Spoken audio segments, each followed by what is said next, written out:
Coucou les amis, on se retrouve pour notre rendez-vous hebdomadaire pour votre guidance de la semaine qui débute le 27 mars 2023. Donc on entame la dernière semaine de mars et la première semaine d'avril. J'espère que les énergies du printemps ne vous bousculent pas trop, il y a des gros nettoyages qui se font en ce moment. Vous le ressentez peut-être au niveau de la nervosité, du sommeil, du trop-plein émotionnel, etc. Donc, tout ce que vous pouvez faire, c'est d'accueillir et si possible de vous ancrer, de vous occuper les mains et l'esprit euh, pour pas être dans la rumination et voilà le débordement émotionnel, hein. Parce qu'on a eu en plus la nouvelle lune, donc ça bouge pas mal. Voilà, donc on se retrouve pour cette guidance qui est comme d'habitude générale, qui ne pourra pas parler à tout le monde, qui est intemporelle, donc qui peut s'adresser à vous même si vous la regardez dans plusieurs mois, voire plusieurs années, parce que ce sera le signe qu'il y a un message que vous devez recevoir. Je vous invite à juste accueillir ce qui résonne en vous, euh, que ce soit positif ou dérangeant. Si ça touche une corde sensible, c'est probablement qu'il y a une raison et qu'il y a un message à recevoir. Alors, pour aujourd'hui, j'ai changé un petit peu les jeux et la formule, mais très légèrement. Donc, pour le général, on va faire des couplets avec l'oracle de l'énergie et avec le tarot de la sauge blanche, qui est un très joli petit tarot. Pour le sentimental, on restera sur le Béline moderne de Gabriel Sanchez avec le normand, le petit le normand étendu, Gilded Reverie. Et ensuite, en fin de guidance, je vous inviterai à choisir parmi ces trois tas, le 1, le 2 ou le 3, ou les trois si vous voulez, pour recevoir des messages généraux, des conseils. Et pour voir l'énergie de la semaine, je vais juste tirer une carte de l'oracle de la triade.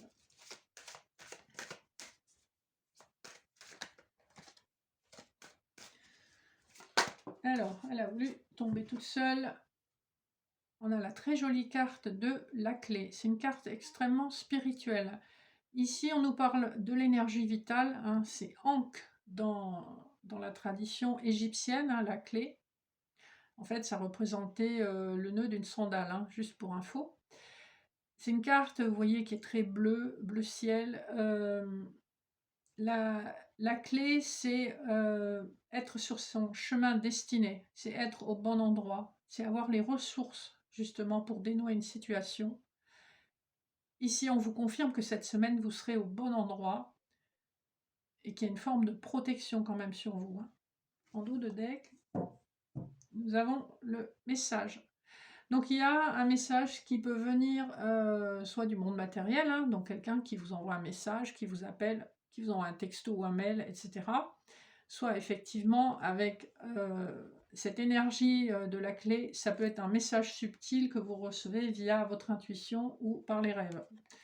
En dos de deck, on a la porte et l'âme, donc ça peut être la fin d'une situation et votre âme vous informe que vous êtes sur le bon chemin. La porte, c'est une forme de communication extrêmement apaisée, douce, un peu magique. Ça fait quand même penser à la porte entre les deux mondes, le monde matériel et le monde subtil. Donc vous avez une semaine où vous allez vous sentir aligné avec les besoins de votre âme. Donc c'est plutôt une bonne nouvelle. Alors, les dos de deck pour l'oracle de l'énergie. On vous demande ici de vous reposer. Probablement, vous avez une situation sentimentale qui vous préoccupe. On vous demande de vous reposer, que l'abondance est en route pour vous et que le cœur que vous donnez vous sera rendu. C'est-à-dire qu'on nous parle déjà d'emblée, très probablement, d'une situation sentimentale où les sentiments sont réciproques.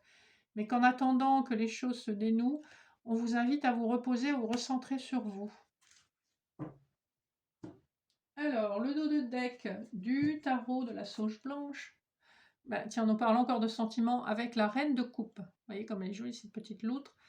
Après une période avec le 9 d'épée où ça a été extrêmement compliqué émotionnellement, ce qu'on recherche avec le 4 de bâton, c'est une forme de stabilité. On a le page de coupe ici. Donc il y a quand même, c'est ce que je vous disais, Il y a beaucoup d'énergie, d'amour, de sentiments, on est beaucoup plongé dans l'émotionnel en ce moment. Alors, on va regarder les couplets. Donc, je vous fais 3 couplets uniquement, hein, puisque c'est que pour une semaine. Début, milieu, fin de semaine, grosso modo, hein, on va dire. Le premier couplet, on a le 7e chakra, l'archange Uriel, et le page de Pentacle. Ici, encore une fois, on vous parle de connexion spirituelle. Vous êtes sur le chakra coronal, donc vous recevez des informations, n'en doutez pas, même si vous n'en avez pas toujours conscience. Le page de Pentacle vous indique que vous avez réussi à atteindre une forme de stabilité sur le plan professionnel, financier, matériel. Et vous souhaitez maintenir cette stabilité. Avec l'éléphant qui est représenté dans cette carte, on a quand même justement une indication de stabilité, de force et de protection. On vous invite donc, en ce qui concerne vos soucis matériels, aussi à vous remettre à votre intuition et aux messages subtils que vous pouvez recevoir, qui sont probablement juste des conseils pour que vous alliez dans la bonne direction. Ensuite, le second couplet nous parle de... Alors, on a la force et le 4 de Pentacle. On nous parle encore d'argent, de stabilité, d'une grande force de caractère, de détermination. Ça nous parle de résilience, de charisme également. Vous êtes capable de convaincre. N'en doutez pas, quand vous avez un objectif, vous vous accrochez à l'objectif et vous ne lâchez rien. On est aussi pas mal dans le monde matériel ici avec les pentacles, donc ça peut relever effectivement plutôt de votre vie professionnelle ou de votre vie matérielle. On voit encore cette notion avec le chiffre 4, il y a une forme de stabilité. Et le dernier couplet, nous avons la communauté et le chevalier de bâton. Ici, on nous parle de votre réseau. Il peut s'agir de votre réseau amical, professionnel, voire des réseaux sociaux. Avec le chevalier de bâton, on est sur quelqu'un qui est dans l'entreprise, qui a envie de commencer quelque chose et qui est très passionné de caractère. C'est aussi quelqu'un qui est très focus, c'est-à-dire que, un peu comme avec la force qu'on avait à la carte précédente, c'est quelqu'un qui verrouille son objectif et qui souhaite l'atteindre et qui se mettra tout en œuvre pour l'atteindre. Donc on vous voit très passionné et voilà, vous avez beaucoup de monde autour de vous parce que vous êtes charismatique, ça attire énormément de personnes. Voilà un peu les énergies de la semaine, c'est plutôt pas mal. On est dans une forme de continuité pour assurer sa stabilité matérielle et financière.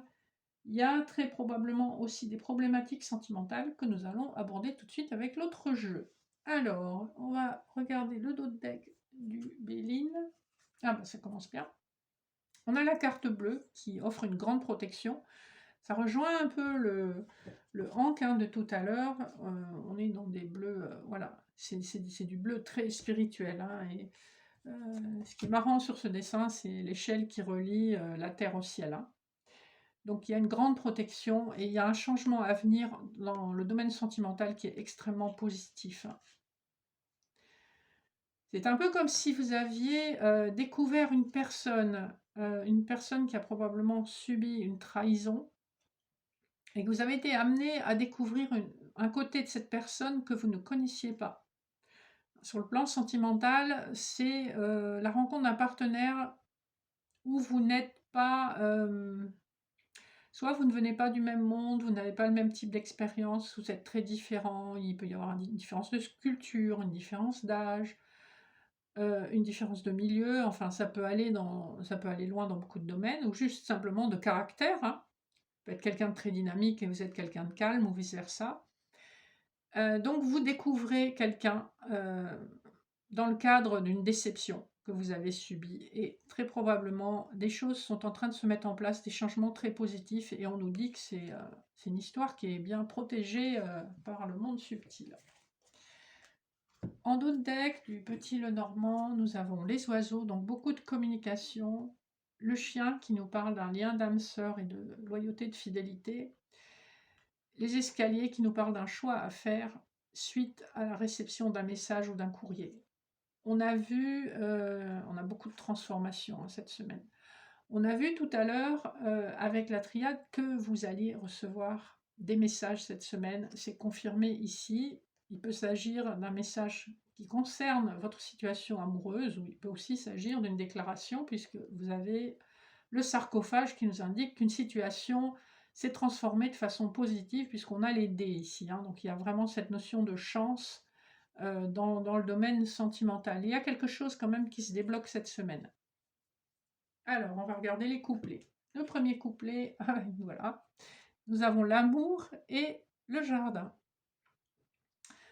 Donc, dans votre environnement proche, vous avez rencontré l'amour, ou si ce n'est pas fait, on vous dit que c'est imminent. Le jardin nous parle de liens par les réseaux sociaux. Donc, les communications qu'on a vues se font probablement par les réseaux sociaux ou par texto, très probablement. On nous parle quand même de quelque chose de sérieux et d'un lien très fort, hein. Quand on a directement la carte de l'amour, c'est quand même, voilà, c'est pas une histoire sans lendemain. Voilà, c'est un lien qui est fort et qui va s'ancrer. Le deuxième couplet, nous avons la sagesse et le fouet. La sagesse, c'est la compréhension du lien, c'est sentir la profondeur du lien, tout l'aspect karmique, hein, puisque la sagesse, la chouette, c'est Athéna. Ici, on a énormément de connaissances avec la lune et la couronne. On est vraiment guidé sur le plan subtil. On ressent les choses sans qu'on nous les dise. Le fouet nous parle d'attirance physique, de beaucoup d'échanges charnels. Donc, voilà, on passe à la concrétisation du lien. L'amour existe sur le plan émotionnel et sur le plan charnel. On vous dit que voilà, vous arrivez à équilibrer les deux. Donc, beaucoup d'attirance. Ensuite, Volperte et le mont, la montagne.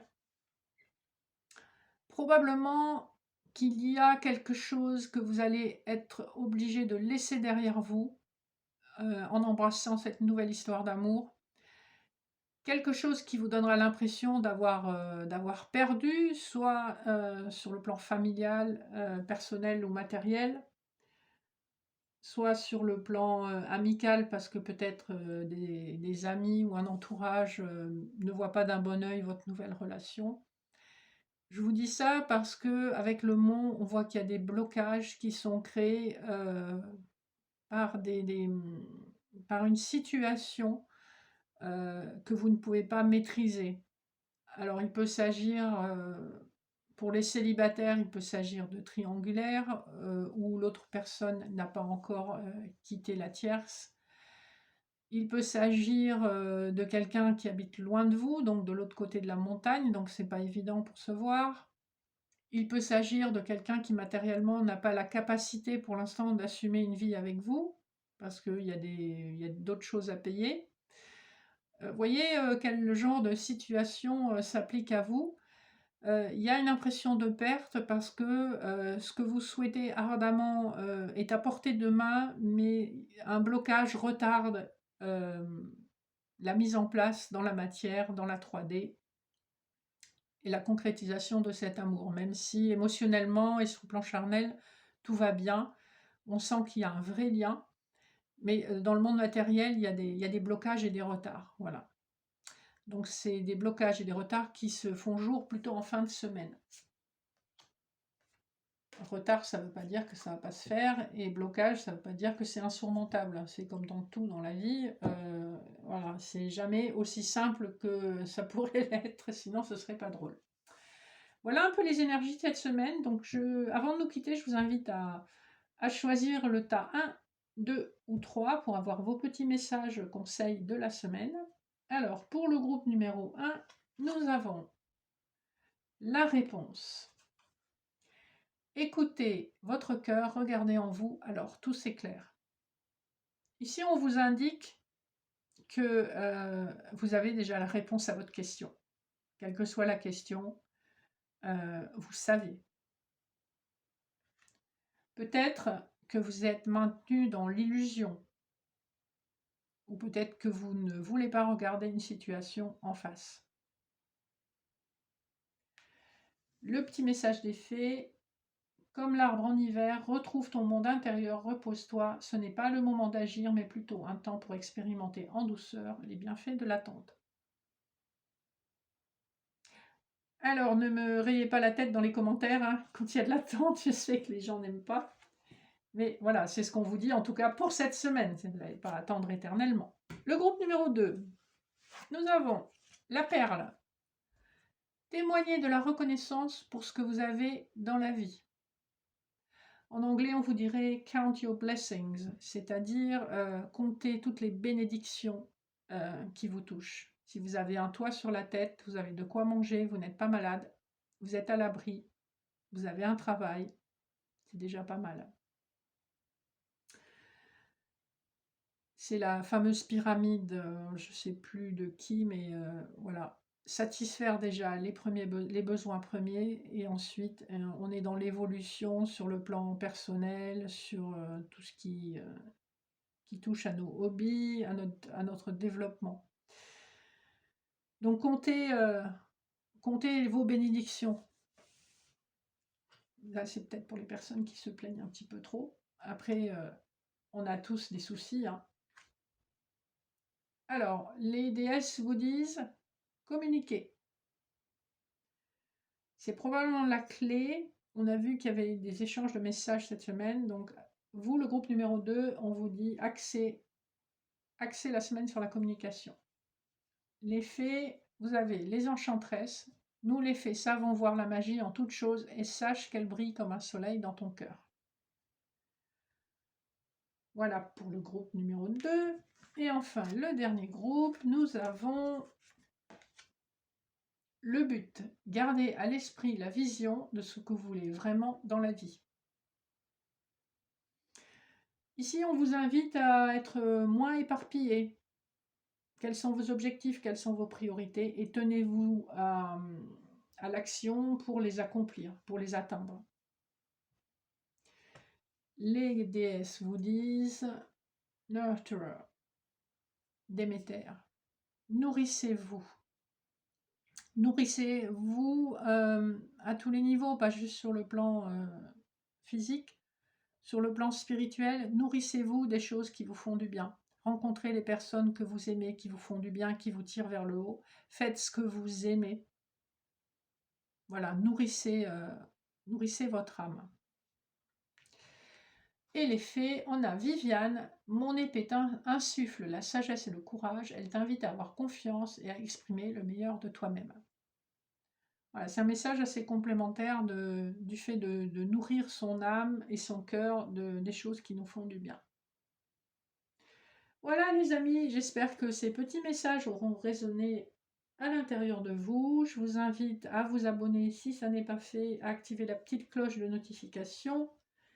Merci de liker, partager, commenter, ça me fera toujours plaisir. N'hésitez pas à me poser des questions si vous en avez. Et je vous dis à très bientôt. Passez une super semaine. Bye bye.